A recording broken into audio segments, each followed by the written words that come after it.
आपकी पार्टी की तैयारी है, क्योंकि आपकी पार्टी तेलंगाना के बाहर भी चुनाव लड़ रही है कई सूबों में। तो तेलंगाना की डेट्स का 30 नवंबर को है और राजस्थान में 23 नवंबर को है। तो राजस्थान में हमने अपने 3 कैंडिडेट्स का तो अनाउंस कर चुके हैं और तेलंगाना का भी अनकरीब में कर देंगे। और ईसीआई ने जो डेट्स दिए हैं, हमारी पार्टी इस इलेक्शन के लिए शुरू से ही तैयार थी और तैयार है। और हमारी वाहिद पार्टी है जो साल के 12 महीने पिछले 4.5 साल से हम लोग जनता के दरमियान में रहकर काम करते हैं। और मुझे यकीन है कि ख़ास तौर से तेलंगाना में जहाँ पर हमारे एमएलएज हैं और जहाँ पर हम लड़ेंगे, वहाँ की आवाम हमारी काम को, हमारी एक्सेसिबिलिटी को, हमारे अवेलेबिलिटी को, हमारे पार्टी के मेंबर्स की, इसके ऊपर हमारा साथ देगी। और इंशाअल्लाह हमको यकीन है कि एक बहुत बड़ी कामयाबी से अल्लाह हमको हमकिनार करेगा। और हम पूरा ताउन करेंगे कि इलेक्शन पीसफुल हो और सही इलेक्शन स्पिरिट में हो। हमने ये बात जब इलेक्शन कमिश्नर ऑफ इंडिया के तीनों कमिश्नर आए थे, चीफ इलेक्शन कमिश्नर से भी हमने ये कहा था कि हमारी पार्टी की तरफ से पूरा ताउन होगा और हम चाहेंगे कि इलेक्शन फ्री एंड फेयर हो। और हम यही कोशिश करेंगे और हम चुनाव लड़ेंगे, अच्छी तरह से लड़ेंगे। क्या मुद्दे होंगे सर इस चुनावों में? तेलंगाना और राजस्थान में आप कंटेस्ट करने जा रहे हैं, क्या मुद्दे क्या हैं? देखिए, हर प्रदेश में, हर रियासत में मुद्दे मुख्तलिफ ज़रूर हैं और रहेंगे, पर एक मुद्दा ज़रूर है जो तेलंगाना राजस्थान में बड़ा कॉमन है। वो ये है कि अल्पसंख्यक समाज की, दलित समाज की पॉलिटिकल लीडरशिप हो, उनकी एक वॉइस हो, ताकि उनसे उनका पॉलिटिकल एम्पावरमेंट हो, जिसकी वजह से उनका सोशल जस्टिस उनसे होगा और डेवलपमेंट में, एजुकेशन में उनका हिस्सा होगा, सिक्योरिटी में इजाफा होगा। अब तेलंगाना में कई अलग इश्यूज़ रहेंगे, राजस्थान में अलग रहेंगे, मगर जो कॉमन चीज़ें हैं वो ये है। अब तेलंगाना में तो हमको ये उम्मीद है कि इंशाअल्लाह दोबारा केसीआर तेलंगाना के मुख्यमंत्री बनेंगे और हमारी पार्टी के एमएलएज भी कामयाब होंगे जहाँ जिस असेंबली कॉन्स्टिट्यूंसी से हम लोग लड़ेंगे। राजस्थान में हम लोग पहली मरतबा लड़ने जा रहे हैं। जमील ख़ान हमारे पार्टी के प्रेसिडेंट हैं, उनकी लीडरशिप में हम उम्मीद करते हैं कि राजस्थान की आवाम भी हमारे एमआईएम पार्टी के कैंडिडेट्स को वोट देकर वहाँ पर उनका विधायक एमएलए बनाएगी। इतने सीट पे लड़ने वाले सवाल है और कि तेलंगाना में आप 8 सीटों पे लड़ते रहे हैं, तो अब क्या 8 से ज़्यादा सीटों पे लड़ेंगे? सवाल नंबर 1। सवाल नंबर 2, अभी आपने कहा कि हम उम्मीद करते हैं कि सीएम जो है फिर से रिपीट करेंगे, बीआरएस की सरकार बनेगी। तो जो कांग्रेस आप पे आरोप लगाती है कि आप बीआरएस के बी टीम हैं, तो आपने ऑफिशियली स्वीकार कर लिया कि आप बीआरएस की बी टीम? हम तो सबकी लैला है ना।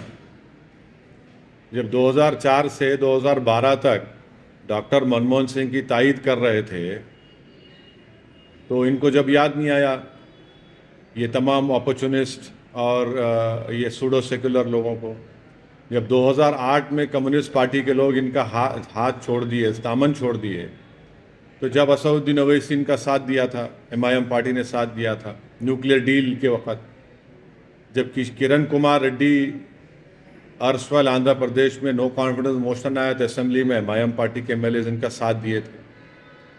प्रणब मुखर्जी के प्रेसिडेंट का इलेक्शन आया तो किसने कहा था असदुद्दीन ओवैसी को कि जाकर जगनमोहन रेड्डी को जेल में मिलो? नाम बोलूं सबका, मैं अभी रातों की नींद हराम हो जाएंगे अगर पूरे नाम बोलूँगा तो। ये चलता है, ये इनकी ये मुनाफिकत है, जिसको अंग्रेज़ी में तर्जुमा करें तो हिपोक्रेसी है इन लोगों की। इनका ये पॉलिटिकल एरोगेंस है और इनकी इंटेलेक्चुअल डिसऑनेस्टी है इन लोगों की। जो आप 8 सीट पे तो सवाल किए थे साहब, आप उस पर जवाब दीजिए सर। क्या उससे ज़्यादा आप कितने सीट पे लड़ेंगे? अभी तो आज डेट्स आए मेरे दोस्त, नोटिफिकेशन आएगा और उसके बाद फिर आपका नॉमिनेशन की डेट आएंगी। लास्ट डेट ऑफ नॉमिनेशन इंतजार करिए आप। नहीं सर, आप ही कहते हैं कि एमआईएम 24/7 और 12 महीना काम करती है, तो आप तैयारी तो हाँ, तैयारी है, तैयारी है, तैयारी है। फैसला कब होगा? जब फैसला लेने का अभी तो टाइम है ना। अभी तो आप देखिए नोटिफिकेशन आएगा तेलंगाना का 3 नवंबर को, फिर लास्ट डेट होगा। हाँ विड्रॉल इज नहीं, वो तो विड्रॉल नहीं भाई, नॉमिनेशन का डेट आएगा ना। हाँ तो करेंगे, जल्दी क्या है आपको, इतनी फिक्र क्या है? फिर भी नहीं नहीं, हम तो कीजिए, आपको दो आपके बातें, भाई ने असेंबली में कहा था नहीं कि नहीं, हम 40 सीटों पे आपको हम दो अहम बातें तेलंगाना के बारे में बताए हैं। नंबर 1, जहां कहीं से भी एमआईएम पार्टी का कैंडिडेट लड़ेगा, हम तेलंगाना की आवाम से ये अपील कर चुके हैं, कर रहे हैं कि आप एमआईएम पार्टी के कैंडिडेट्स को 30 नवंबर के दिन पतंग के निशान पर बटन दबाकर कामयाब करिए और दोबारा तेलंगाना का मुख्यमंत्री तीसरी मर्तबा के लिए, तेलंगाना की खुशहाली के लिए, तेलंगाना की तरक्की के लिए, तेलंगाना के अमन को बरकरार रखने के लिए, फ़िरका परस्त ताकतों को कमज़ोर करने के लिए, और ये दोगले जो लोग हैं जो आरएसएस से आकर, बीजेपी से आकर, जो जिस तरह लोग कपड़े बदलते हैं उस तरह अपनी आइडियोलॉजी को बदलते हैं, इन लोगों से आप लोग होशियार रहिए। जो पिछले 10 साल से आपने फैसला लिया उसी फैसले को जारी रखिए ताकि तेलंगाना और ऊंचाइयों पर जा सके। आपका इशारा रेवंत रेड्डी पे था, जो आपने कहा कि RSS KCR met him in Delhi and said, "Please take me to NDA. I will give my CM chair to my son. He wants to meet you as well." अच्छा, That's what Prime why are you not saying that the Prime Minister also said that KCR gave money to Congress in Karnataka? आदि बात नहीं खाना आप लोग, बोले ना, प्रधानमंत्री भी बोले ना। तो अब आप बोलिए सच्चाई क्या है? एक तरफ केसीआर पैसे भी दे रहा कांग्रेस को, पैसे दिए ना कर्नाटक। अब सच्चाई क्या है बोलो आप, सच्चाई आप ही बोलो मेरे को। दो पार्टीज को आप ही चला रहे हैं बोल के। हाँ? दो पार्टीज को आप ही चला अरे पूरी दुनिया को अल्लाह चला रहा मेरे भाई, पूरी पॉलिटिकल पार्टी। अरे पूरी दुनिया को अल्लाह चला रहा।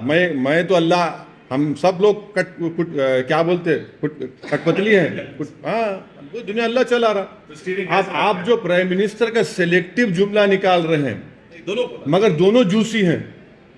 मगर आप ये सोचिए कि कैसा प्रधानमंत्री है कि एक तरफ ये भी बोल रहे, एक तरफ वो भी बोल रहे। माने प्रधानमंत्री का बोलने का मकसद क्या है कि गिरा तो गिरा मेरी टांग ऊपर,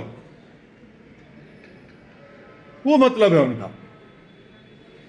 अब आप बोलिए कि मेरे से आके मिले और फिर कांग्रेस को पैसे भी दे रहे। प्रधानमंत्री खुद एक चीज को पकड़ लेना, और अगर कोई कांग्रेस से लोग बोले तो फिर ये भी बोले।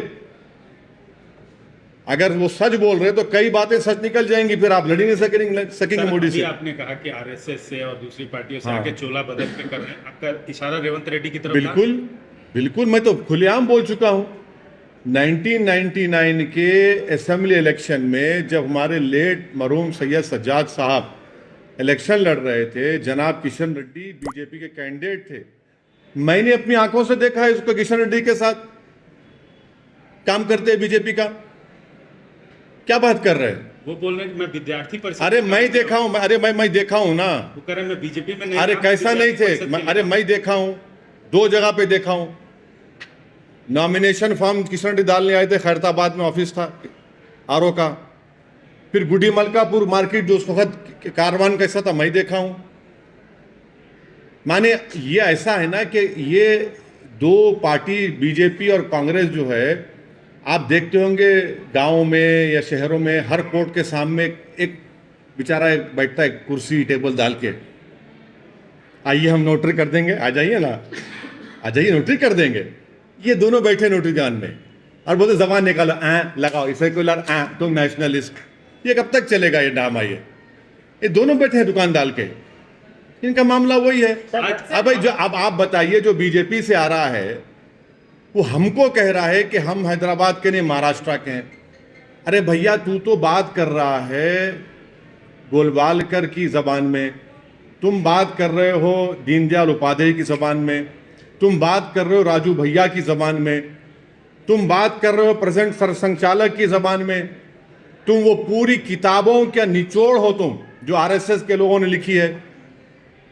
आरएसएस भी तो यही कहती है कि यहाँ के नहीं है ये लोग, वो जबान में बात कर रहे हैं और कांग्रेस पार्टी में है वो। सर, आपने कहा कि केसीआर फिर से मुख्यमंत्री बनेंगे और ये है, तमाम बातें कही, तो क्या आप उनके लिए कैंपेनिंग भी करेंगे, उनको सपोर्ट करेंगे इस चुनाव में? देखिए हम तो पब्लिकली ये बात को कह चुके हैं, मगर हमारी प्रायोरिटी होगी अपनी पार्टी के कैंडिडेट्स के लिए, पहले हम उसके लिए काम करेंगे।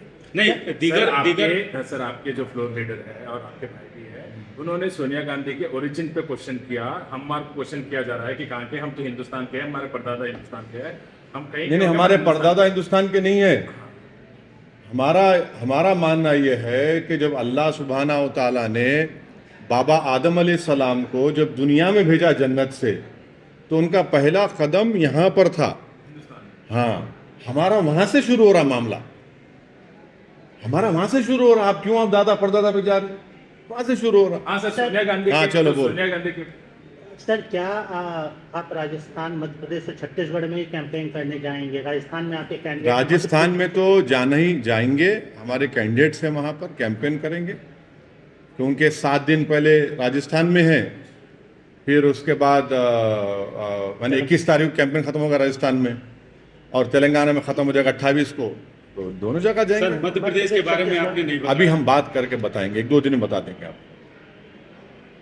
सर आप तेलंगाना में 26 ऐसे असेंबली कॉन्स्टिट्यूंसीज है जिसमें माइनॉरिटी वोट जो है बहुत इम्पोर्टेंट रोल प्ले करता है, और नहीं, तेलंगाना में हर वोट इम्पोर्टेंट है, माइनॉरिटी है, हिंदू वोट में अपर कास्ट का इम्पोर्टेंट है, चाहे वो ब्राह्मण हो, चाहे हमारे कम्मा भाई हो, वेलमा हो, रेड्डी हो, ओबीसीज में मुनूर कापू हो, मुदिराज हो, गौड़ हो, यादवाज हो, पद्मशाली हो, दलित में माला माडिगा है, सबको वोट डालने का है। और सब मिलके मुझे यकीन है कि जो 10 साल में तेलंगाना जो प्रोग्रेस कर रहा है, हाँ कमज़ोरियां हैं, इसमें कोई इनकार नहीं कर सकता, मगर एक विजिबल डेवलपमेंट तेलंगाना में नज़र आता है। और सबसे बड़ी अहम बात यह है कि एक लैंडलॉक्ड एरिया में हैदराबाद के अतराफ में डेवलपमेंट हो रहा है, और पीसफुल तरीके से।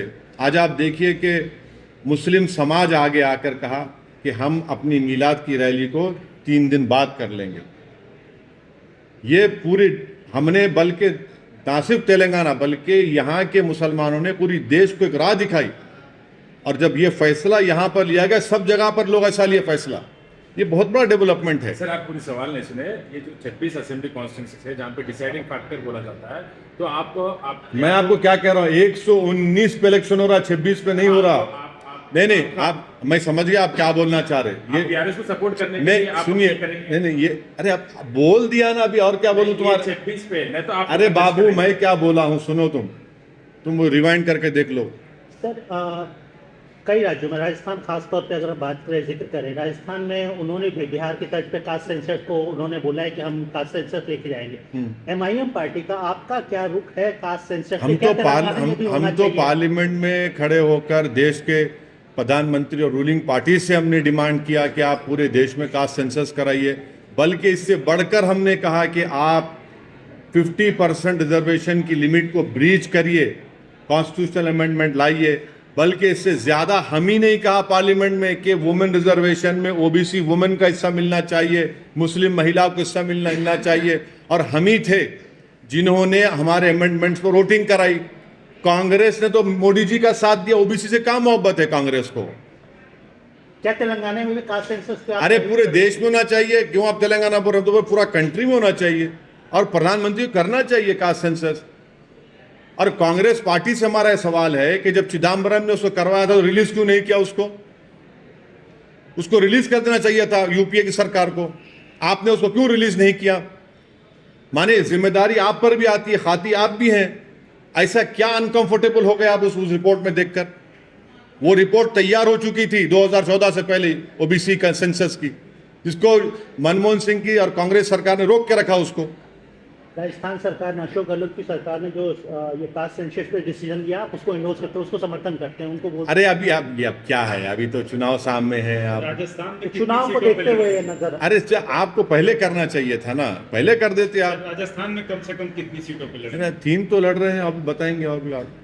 एक और बहुत बड़ा इश्यू है सर, ग्लोबल इश्यू है, पैलेस्टाइन और जो इजराइल के बीच में हो रहा है, उसको आप कैसे देखते हैं? अब देखिए, इसको चुनाव से आप मुद्दा बना रहे हैं, उसको लगता है मुझे आप नहीं, आप चुनाव का उसको मुद्दा बनाना चाह रहे हैं, आप भी हंस रहे हैं। क्या तो वाकई में मुद्दा है नहीं चुनाव? नहीं नहीं हिंदुस्तान में ये नहीं मुद्दा नहीं, है। अब आप चुनाव का मुद्दा बना रहे हैं, मगर आप लोगों की जानकारी के लिए, जैसे उर्दू में कहते हैं ना कि आपके हाफिजे को, मेमोरी को ताज़ा करने के लिए कहना चाहूँगा कि आप लोग को चाहिए कि बीजेपी के एक बहुत बड़े नेता जो आज इस दुनिया में नहीं है, जो इस देश के प्रधानमंत्री थे, जिनका वीडियो बड़ा वायरल हो रहा है, उनके भाषण को सुन लीजिए आप। उन्होंने फ़लस्तीन के बारे में क्या कहा था कि अरबों की ज़मीन पर कब्जा कर लिया गया है।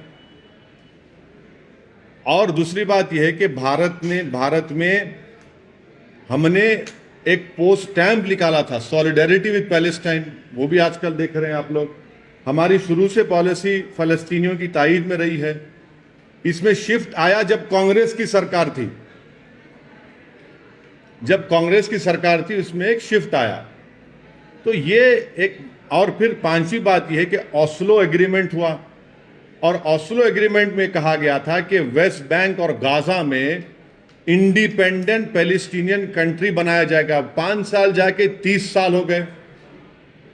तो इसकी जिम्मेदारी ओस्लो एग्रीमेंट की सब पर थी, यूएसए पे थी, यूके पर थी, यूरोपियन नेशंस पर थी।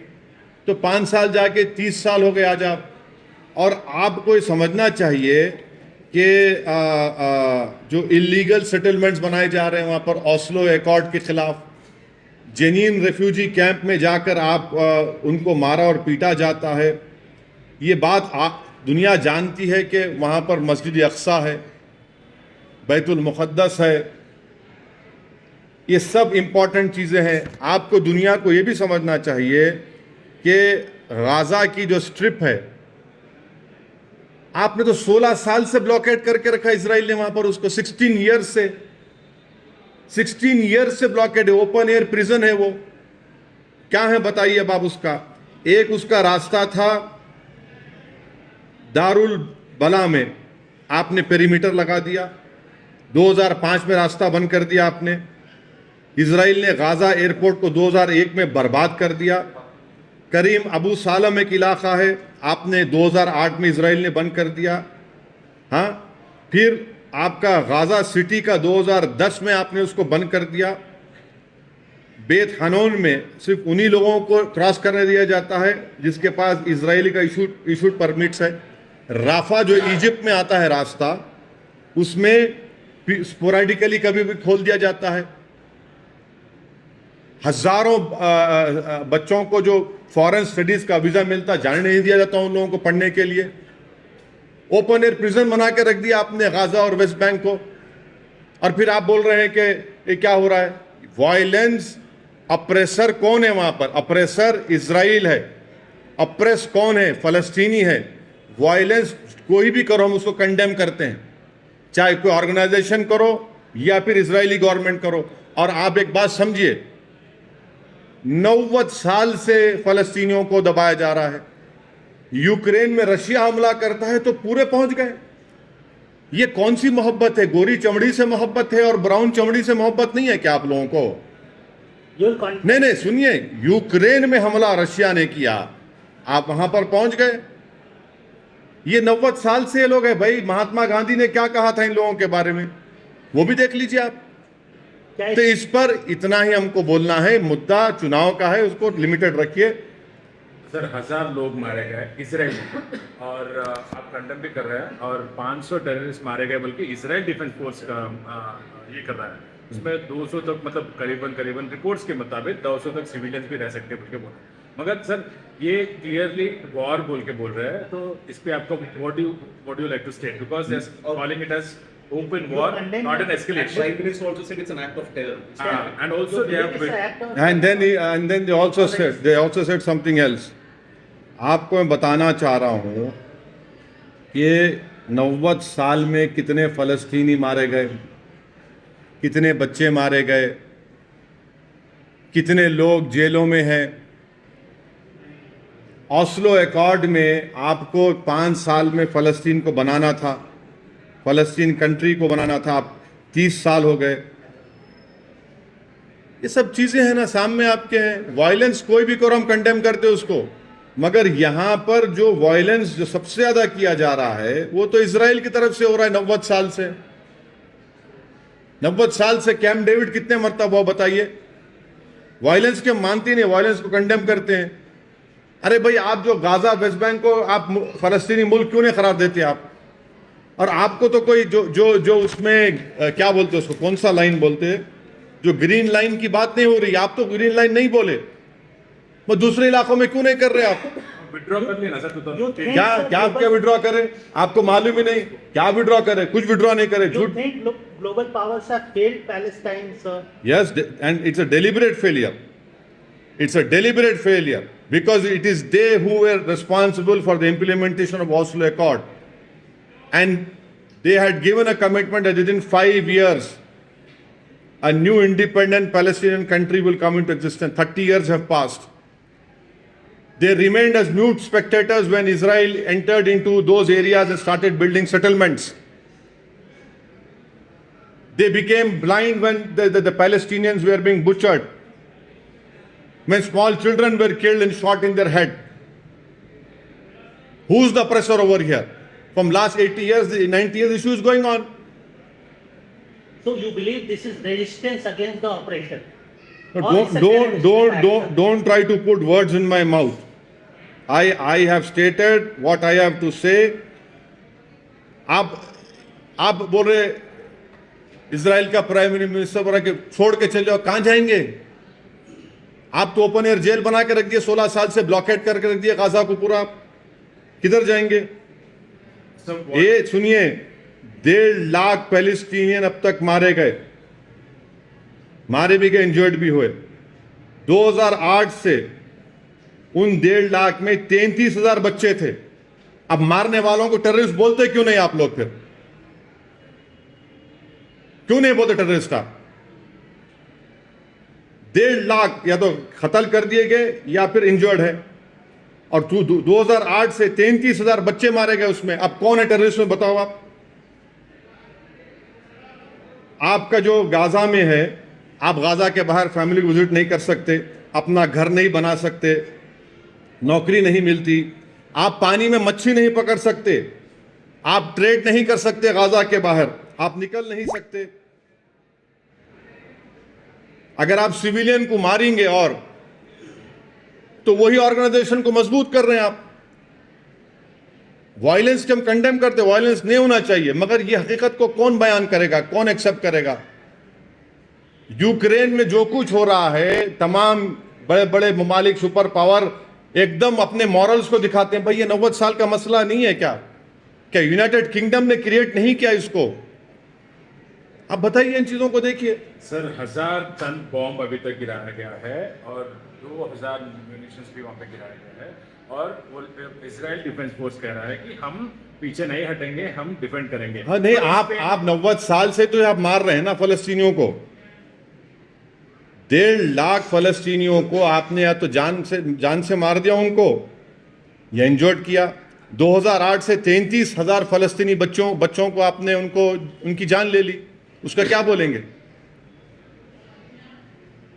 आप? क्या बोलेंगे उसको? सर वायलेंस को हम कंडेम कर रहे हैं, ट्रैकर नहीं चलाना, समझे ना, ओएसी के नाम से। मगर हकीकत यह है sir, what do you think, where should India stand on this? And आपने कहा कि प्राइम मिनिस्टर जी के मतलब अब अटल जी के वीडियो वायरल हो रहा है और पुराने अपना इंडिया का साथ रहा है पाकिस्तान के साथ, तो अभी जो है where should India stand on this? India should stand with the oppressed who have been oppressed from, and this is our policy also. 80-90 साल से उन लोगों को आप अप्रेस कर रहे हैं।